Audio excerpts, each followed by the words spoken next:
భవిష్యత్తు మొత్తం మారిపోతుంది అంట. మరి సంవత్సర కాలంలో రమారమి 5 సంవత్సరాలకి 20 లక్షల ఉద్యోగాలంటే సంవత్సరానికి 4 లక్షల ఉద్యోగాలు కదా. మీరు కల్పించినటువంటి ఉద్యోగాలు ఎన్ని?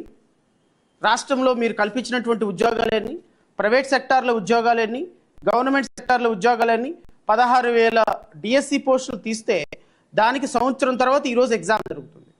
అదేమని అడిగితే దీనికి సంబంధించి కసరత్తు మొదలుపెట్టినాం, మొదటి సంతకం డిఎస్సి మీద పెడతామని కొన్ని వేల మంది గిరిజన ప్రాంత ప్రజల్లో ఉన్నటువంటి ఉద్యోగాలను తీసుకొచ్చి జనరల్ డిఎస్సిలో కలిపి మీరు వ్యవస్థల మొత్తాన్ని మేనేజ్ చేసి కోర్టుకు వెళ్తున్న వాళ్ళని భయపెట్టేసి కోర్టుల్లో కేసులు నెంబర్ కానివ్వకుండా రాష్ట్రంలో ఏ విధమైనటువంటి పరిపాలన కొనసాగుతుంది, రాక్షసి పరిపాలన కొనసాగుతున్నట్టుగా విద్యార్థుల మీద లాఠీలు విరక్కొట్టి డిఎస్సిని టెట్ పెట్టండి అని చెప్పినటువంటి విద్యార్థుల మీద కేసులు పెడతామని బెదిరించి వాళ్ళందరినీ బెదిరించి ఈరోజు ఎగ్జాము సంవత్సరం తర్వాత మూలిగి సంవత్సరం తర్వాత ఉద్యోగాలకి నోటిఫికేషన్ ఇచ్చి సంవత్సరం తర్వాత ఈరోజు ఎగ్జామ్ పెడుతున్నారు.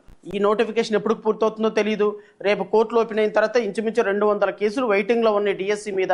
ఖచ్చితంగా ఏ కేసులో స్టే వస్తుందో తెలియదు. తప్పులు తడకక తీసినటువంటి డిఎస్సి, ఒక్క ప్రైవేట్ కంపెనీలో ఉద్యోగం లేదు, ఒక్క కంపెనీ ప్రైవేట్ సెక్టార్ రాలేదు. రాష్ట్రంలో మీరు తీసుకొస్తానన్న పరిశ్రమలు తీసుకొచ్చారో లేదో తెలియదు. నేను మీ ద్వారా రాష్ట్ర మంత్రుల్ని, రాష్ట్ర మంత్రివర్గాన్ని అడుగుతున్నా.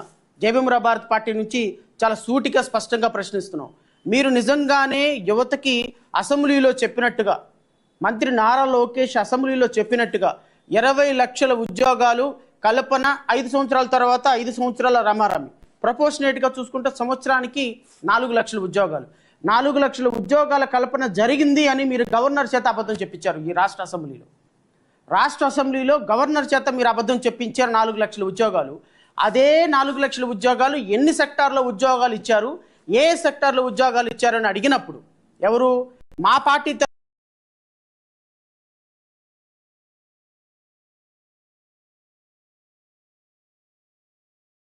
నుంచి రైట్ టు ఇన్ఫర్మేషన్ కింద అడిగినప్పుడు నేను రాష్ట్ర ప్రజలందరినీ ఒక్కసారి ఈ ప్రభుత్వం ఎంత దుర్మార్గంగా అబద్ధాలు ఆడుతుంది, ఎంత దుశ్చర్యలతోటి అబద్ధాలు ఆడుతుంది, ప్రజల కోసం ప్రజల యొక్క పరిపాలన అందించాల్సినటువంటి పాలకులు ఓట్లు వేయించుకున్న తర్వాత ఎంత దుర్మార్గకరమైనటువంటి అబద్ధాలు ఆడుతున్నారనే దానికి స్పష్టమైనటువంటి సమాధానం నేను మీకు వినిపిస్తా.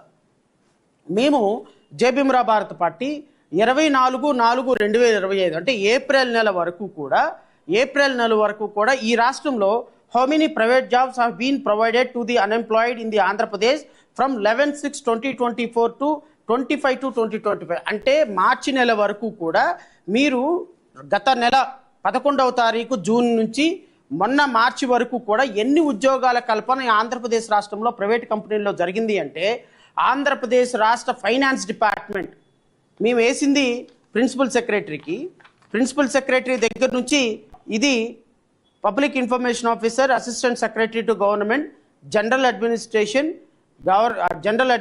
Department, AP secretariat. ఈ సెక్రటేరియట్ డిపార్ట్మెంట్ నుంచి ఫైనాన్స్ డిపార్ట్మెంట్కి వెళ్ళింది. ఫైనాన్స్ డిపార్ట్మెంట్ వాళ్ళు మాకు ఇచ్చినటువంటి సమాధానం ఇది letter number 28000366 finance HR PDPP /112/2025 HR1. This is a information provided by AP state government. నిజంగా 4 లక్షల ఉద్యోగాల కల్పన జరిగింది అని రాష్ట్ర గవర్నర్ చేత అబద్ధాలు చెప్పించినటువంటి ఈ ప్రభుత్వం చేసినటువంటి దుశ్చర్యలు, దుర్మార్గం ఎలా ఉంటుందో ఒకసారి చూద్దాం. How many private jobs have been provided to the unemployed in the Andhra Pradesh from 11/6/2024 to till the date. దీనికి వాళ్ళు ఇచ్చినటువంటి సమాధానం ఎంత దుర్మార్గకరమైన సమాధానం చూడండి. No such data is maintained by the public information officer, finance department. What is this అండి? No such data is maintained. Then మరి గవర్నర్ ఎట్లా అబద్ధం చెప్పాడు? గవర్నర్కి ఇన్ఫర్మేషన్ ఎవరు ఇచ్చారు? ఆంధ్రప్రదేశ్ జనరల్ అడ్మినిస్ట్రేషన్ డిపార్ట్మెంట్ సెక్రటేరియట్లో నుంచి స్పీచ్ గవర్నర్కి ఇచ్చేటప్పుడు 4 లక్షల ఉద్యోగాల కల్పన జరిగింది అని మంత్రిగా మీరు అసెంబ్లీలో ఒక ప్రకటన చేసినప్పుడు నేను నారా లోకేష్ని అడుగుతున్నాను స్ట్రైట్గా, అసలు నీకు బుద్ధి ఉందా? కనీసం చదువుకున్నావా నువ్వు? ఒక మంత్రిగా ప్రమాణ స్వీకారం చేసి ఒక గవర్నర్ చేత అబద్ధాలు ఆడిస్తావా? నీ డిపార్ట్మెంట్లో ఆంధ్రప్రదేశ్ రాష్ట్రంలో 20 లక్షల ఉద్యోగాల కల్పన చేస్తామని రాష్ట్ర ప్రజలకి మేనిఫెస్టోలో హామీ ఇచ్చింది ఎవరు? నువ్వు, మీ నాన్న, పక్కన ఉన్నటువంటి పవన్ కళ్యాణ్ కదా.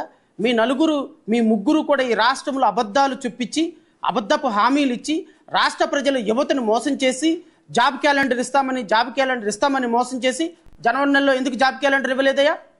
జనవరి నెలలో ఎందుకు జాబ్ క్యాలెండర్ ఇవ్వలేదు? 4 లక్షల ఉద్యోగాల కల్పన ఎందుకు జరగలేదు? 1500 రూపాయలు నిరుద్యోగ భృతి ప్రతి మహిళకి ఎందుకు ఇవ్వలేదు?